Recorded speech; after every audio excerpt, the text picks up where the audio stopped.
Pues sí, el próximo 7 de agosto se abre en la ciudad bretona de Lorient la 45ª edición de su Festival Intercéltico, festival internacional que rinde homenaje a la música y a la cultura celta desde la Galicia española, pasando por la Bretaña francesa hasta las costas irlandesas.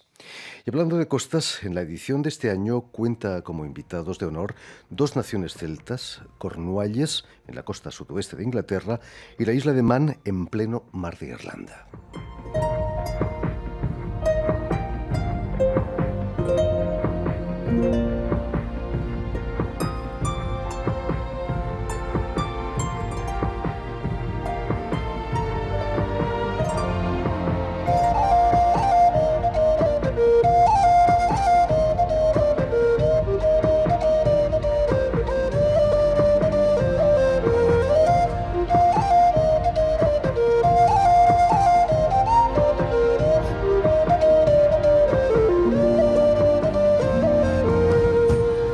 Y para hablarnos de esta nueva edición del Festival Intercéltico, tenemos con nosotros a su director, a Lisardo Lombardía.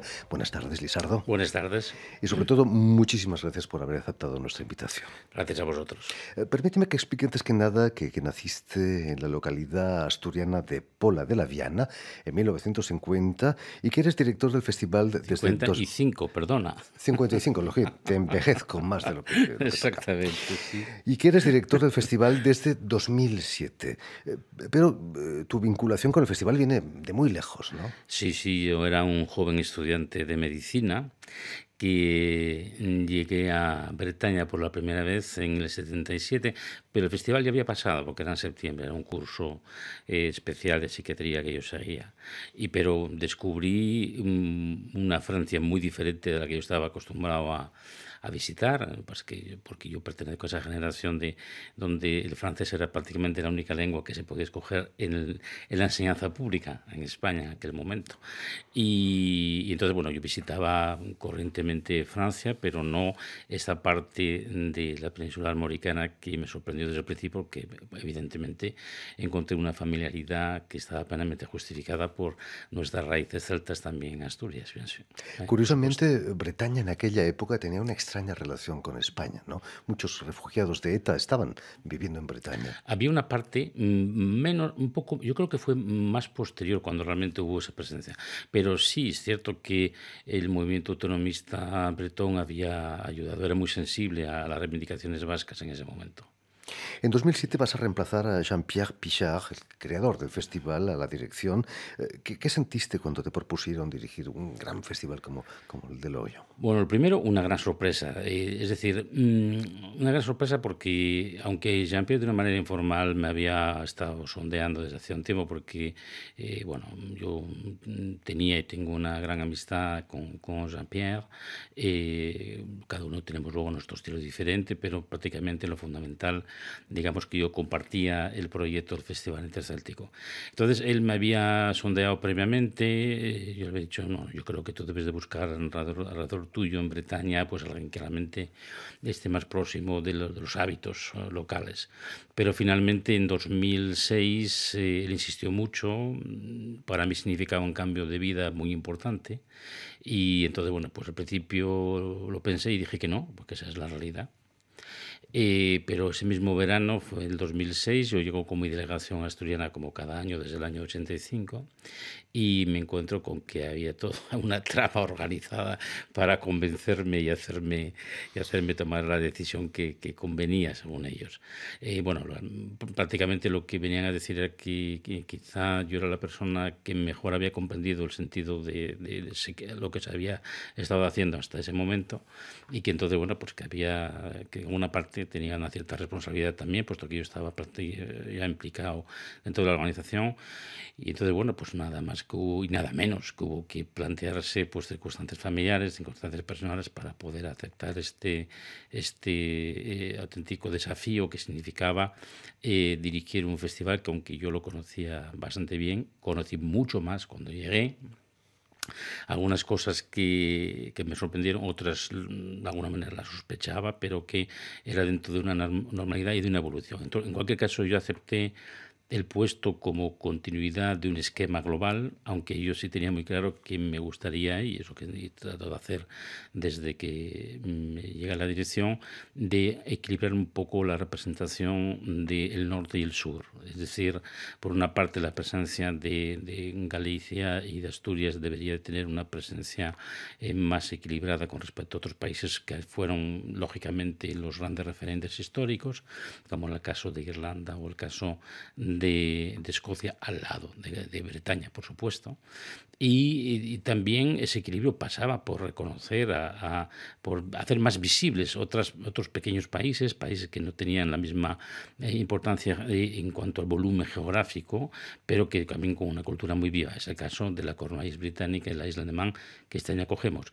Y evidentemente también una cosa que me interesaba mucho era que la gente comprendiera que el movimiento intercéltico era un movimiento universal y por lo tanto ese concepto de cosmopolitismo intercéltico que realmente yo veía por toda la emigración, toda la diáspora, y por eso acabé por consagrar un año a la diáspora intercéltica, que fue el año 2011, donde pudimos acoger gente venida de México, de Chile, de Cuba, por supuesto de Cap-Breton en Canadá, de Vietnam.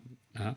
Y de Australia, creo. De Australia también, efectivamente. Australia ya habían tenido un año justamente 2006, pero ya presentamos otro tipo de grupos que eran entonces menos conocidos y que poco a poco pues permitía un descubrimiento un poco más amplio.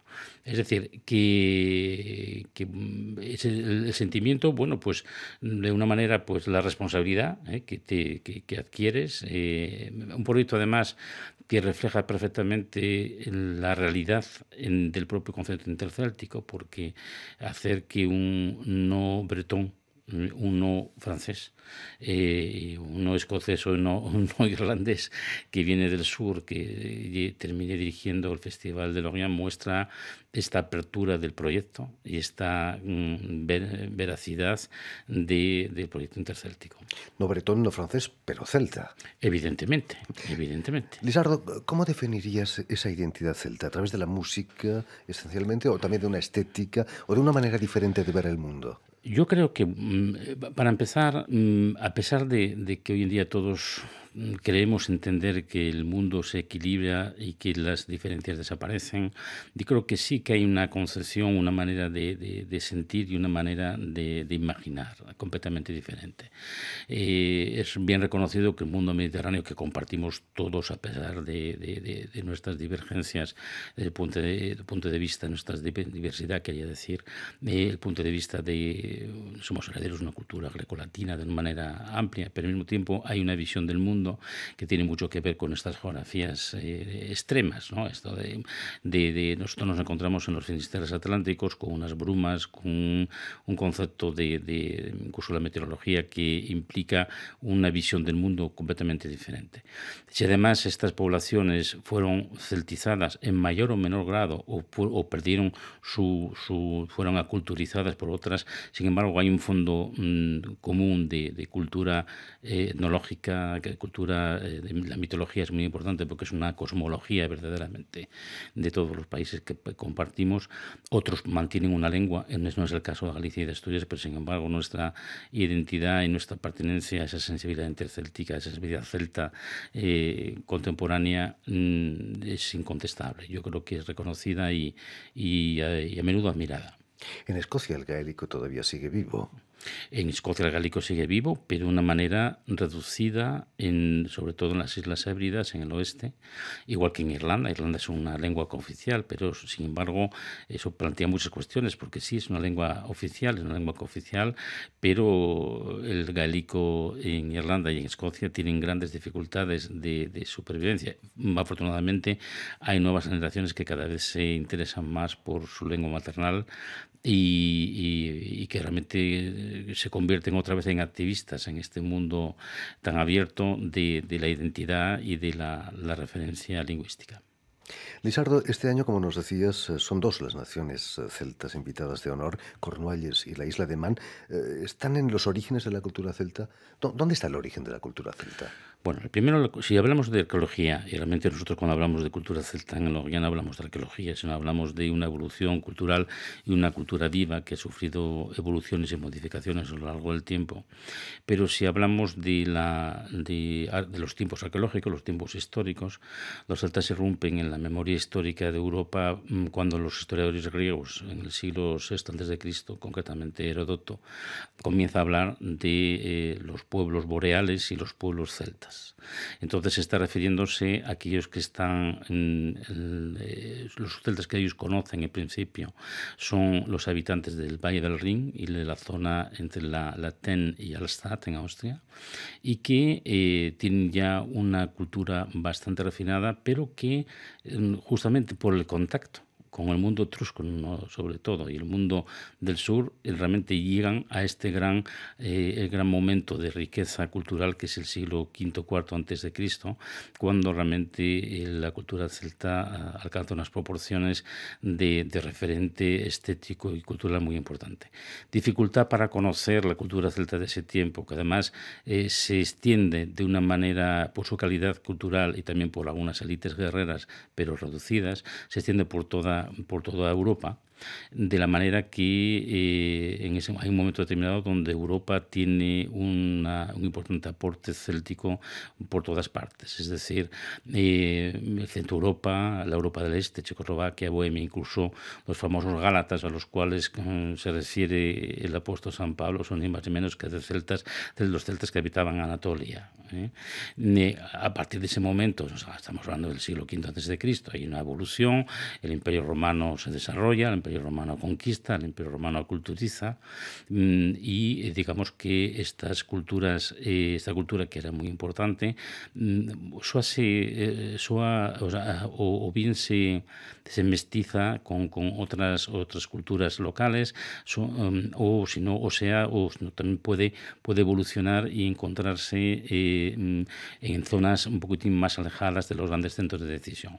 Es lo que ocurre con los países celtas actuales, que en un momento determinado están a las orillas del Atlántico, en lugares muy alejados. Irlanda tuvo algún romano apareció por ahí a decir hola, pero realmente no hubo una presencia muy importante. Otros países como la Gran Bretaña sí, porque la Gran Bretaña tuvo una presencia del Imperio Romano muy importante, pero eso no eran presencias militares, administrativas, un poco como el concepto colonial que luego se desarrolló en Europa en otros continentes. Y desarrolló Europa en otros continentes, es decir, que realmente no cambiaba de una manera sustancial el sustrato cultural que había en esos sitios. Evidentemente, esta cultura, que además era ágrafa, no escribía, sino que realmente era básicamente oral, con una gran potencia en el imaginario, una potencia de leyendas que a pesar de todo llegaron hasta nosotros, gracias sobre todo a los monjes irlandeses que empezaron en el siglo VI a transcribir todas estas leyendas y estos ciclos míticos que son compartidos por muchos de estos países. Y, por lo tanto, puede decirse que en el origen la cultura celta nace en Centro Europa, se expande por todo el continente y finalmente resiste en los finisterres atlánticos, en esos promontorios que están alejados de los grandes centros de decisión. Hoy en día todavía estamos muy alejados, cuesta mucho tiempo llegar a nuestros respectivos puntos de referencia y crean, por lo tanto, un fondo cultural que se mantiene en el tiempo, que se modifica también, pero que resiste bastante bien al paso del tiempo.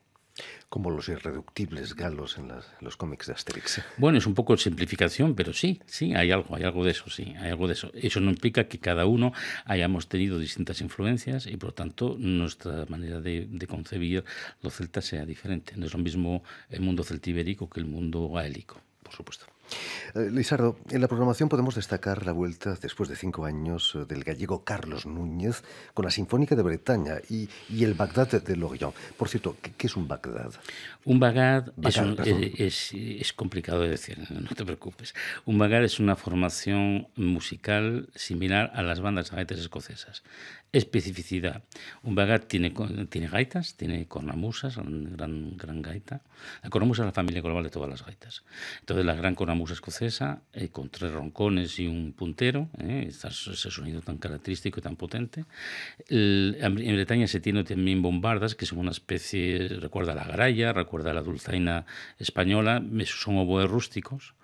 Y luego tiene un pupitre de percusión que suelen ser o tambores o cajas claras desde hace bastante tiempo, y también bombos, grandes cajas acústicas de percusión. Es toda una sonoridad muy particular, pero sobre todo hay un equilibrio entre el lado de ese oboe rústico, que es la bombarda, con la gaita escocesa adaptada en Bretaña hace unos 80 años más o menos, porque existe otro pequeño instrumento, una gaita más reducida, muy aguda, que es lo que se llama el viñucos, que es la gaita antigua autóctona de Bretaña. Y también en Bretaña hay una parte en la zona del Loire Atlantique que es la Deuse, que se parece mucho al sonido de la gaita, que nosotros conocemos en el noroeste, en la península. Y entonces esta formación característica, los bagadú en plural, es una música impactante, rica, y yo no tengo ningún empacho de decir que es quizá la mejor música en este momento en el mundo de ese tipo de formaciones. Es decir, y es gracias a esta característica de saber asociar la gran cornamusa escocesa a un oboe rústico como es la bombarda. Y eso con la Sinfónica de Bretaña. No se pueden poner en cualquier sala, ¿no? No. Hay que precisar que en el concierto que haremos con Carlos Núñez por un lado y su grupo, la Orquesta Sinfónica de Bretaña, la sección que va a tocar con Carlos van a ser las cornamusas, porque es la que mejor se adapta. La percusión es la de la orquesta, y luego, bueno, pues otros instrumentos aconsejan mejor que nos centremos en las cornamusas. O sea, son la parte, el pupitre de cornamusas del Bagat de Lorient que interviene dentro de esta nueva presentación. Pero lo interesante es que el repertorio que aborda Carlos es desde pasajes de música tradicional gallega, o la banda sonora de Mar Adentro, por ejemplo, o también algún pequeño regalo a los oídos bretones, pero también pues podemos encontrarnos con una parte del concierto de Aranjuez, realmente tocado a la gaita. Realmente es un concierto muy ecléctico y que da esa sonoridad tan particular que además un animal de escena como es Carlos Núñez sabe imprimir cada vez que se sube al escenario. Lisardo, los conciertos del festival se desarrollan en varios ámbitos. El año pasado incluso utilizaste un estadio de fútbol de 8.000 butacas. Bueno, nosotros cada año utilizamos el estadio de fútbol. Lo que ocurre es que lo utilizamos para nuestros espectáculos de luz y sonido directo con los bagadú, con las bandas de gaitas, con los grupos escoceses, en el estadio del Moustoir, que es donde juega el equipo de Lorient, de Primera División. Entonces hay un calendario muy complicado, nos adaptamos todos para que todo se desarrolle como hace falta, pero normalmente siempre hay un acuerdo con la Liga Profesional de Fútbol en Francia, por el cual el primer fin de semana no hay partido de fútbol en casa, pero el segundo fin de semana los merlus, que es como los llaman, los merluzos, eso suena simpático, pues era un puerto de pesca, suena más simpático en español que en francés, juegan ese sábado. Por lo tanto, siempre estamos limitados para la utilización del estadio de una manera diferente a como lo hacemos cada año. La circunstancia es que el año pasado hubo Campeonato del Mundo, y por lo tanto el calendario se desplazó.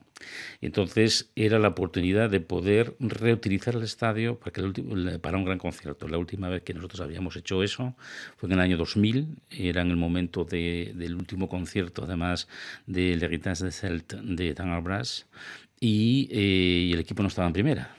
Por lo tanto, era una circunstancia completamente distinta. En este caso, yo vi la oportunidad de poder hacer ese concierto de clausura, y así lo hicimos. Ocupamos una parte de la tribuna presidencial, pero también la gente podía acercarse a una escenografía sobre el terreno. Tuvimos además que en un tiempo récord, fue una auténtica proeza técnica, como la prensa recogió. En 48 horas fuimos capaces de transformar un escenario que teníamos para un formato de luz y sonido en un verdadero escenario de gran concierto. Fue también un desafío importante que aceptamos, y sí, hubo casi 9.000 personas en ese concierto para ver a grandes clásicos como The Dubliners o a grupos tan jóvenes y espectacularmente en el mundo escénico de Irlanda, porque el año de Irlanda el año pasado, como Stripes. Así que bueno, pues fue un gran momento de la historia del festival también.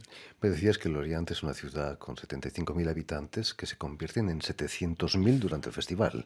Efectivamente.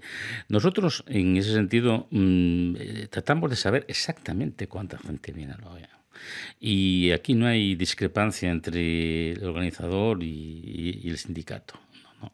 Y perdón, perdón, la policía. Lo que hay es nuestras cifras son las cifras que salen del uso de los transportes públicos, que salen de las entradas vendidas en los espectáculos que son cerrados, de controles de viso de protección civil, de propio dispositivo de la policía. Realmente son informaciones que vienen de la prefectura. Y este año realmente las cifras son impresionantes incluso para nosotros. Es decir, pero cuando ves cómo está Lorient el día de la gran parada de las Naciones Celtas el primer fin de semana, sabes que difícilmente hay menos de 50 o 60.000 personas ese domingo en Lorient. Si además vemos que durante los días hay una presencia en continuidad a lo largo de la semana, algunos espectadores volverán, algunos espectadores repetirán, no podemos saberlo exactamente, pero las cifras son cifras que resultan de la suma de todas estas observaciones y son oficiales de la parte de Protección Civil y de autoridades. Este año nuestro interés es ir un poco más allá y tratar de ser un poco más explícitos. No tenemos un interés particular en inflar el número de espectadores. Es por eso que llegamos a un acuerdo con una de las compañías que distribuyen el mundo de la telefonía móvil, que nos permitirá saber cuántos móviles hay en Lorient durante esos 10 días y, por lo tanto, poder tener unos datos más fiables. En fin, pues ya lo saben, tienen una cita en la localidad bretona de Lorient a partir del 7 de agosto para 10 días y 10 noches de música y cultura celta. Muchísimas gracias, Lisardo Lombardía, por haber estado aquí con nosotros, director del festival, y sobre todo mucho éxito en esta edición. Muchas gracias.